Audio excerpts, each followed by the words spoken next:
సుమన్ టీవీలో మీ personal and business promotions కోసం కింది నెంబర్కి కాంటాక్ట్ చేయండి. ఫైనాన్స్ అంటే ప్రతి సామాన్యుడి గుండెల్లో రైళ్లు పరిగెడతాయి. అవసరానికి తీసుకున్నా కానీ తలకు మించిన భారం అది. ఒక్క నెల కుదరక కిస్తీ కట్టకుంటే ఇక అంతే సంగతులు. వాళ్ళేం చూడరు, నేరుగా ఇంటికి వస్తారు. కాళ్ళ వేళ్ల పడి బతిమాలినా కానీ వదలరు. ఇంట్లో శవమున్నా కానీ ఫైనాన్స్ కట్టమంటారంటే వాళ్ళు పెట్టే బాధలు ఎలా ఉంటాయో అర్థం చేసుకోవచ్చు. ఇంటికొచ్చి ఇంట్లో బంధువులున్నా చుట్టుపక్కల వాళ్ళు గమనించినా వాళ్లకు డోంట్ కేర్. వాళ్లకు కావాల్సింది డబ్బులే. కట్టే వరకు వదిలిపెట్టరు. తాజాగా ఫైనాన్స్ వాళ్ల ఒత్తిడి తాళలేక ఓ యువకుడు పెద్ద నిర్ణయం తీసుకున్నాడు.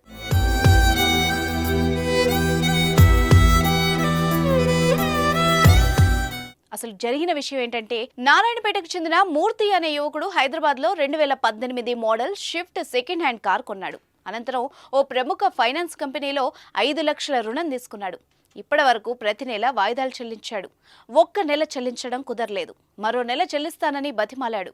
అయినా ఫైనాన్స్ కంపెనీ వాళ్లు వినలేదు. కిస్తీ కట్టకుంటే కారును తీసుకెళ్తామని చెప్పారు. కారును తీసుకెళ్తే ఇరుగు పొరుగు వాళ్ల మధ్య అవమానం కలుగుతుందని భావించాడు. ఒకే కిస్తీ కదా, మరో నెల చెల్లిస్తానని బతిమాలాడు. అయినా కానీ ఫైనాన్స్ వాళ్లు ఒప్పుకోలేదు. ఒక్క వాయిదాకే ఫైనాన్స్ వాళ్లు వేధిస్తున్నారని మనస్తాపం చెందిన మూర్తి తన కారుకు నిప్పంటించాడు. దీంతో కారు పూర్తిగా కాలిపోయింది. ఈ ఘటనపై పోలీసులు కేసు నమోదు చేసుకుని దర్యాప్తు చేపట్టారు. ఇప్పుడు అర్థమై ఉంటుంది అనుకుంటా ఫైనాన్స్ తీసుకున్న వాళ్ల బాధ ఎలా ఉంటుందో.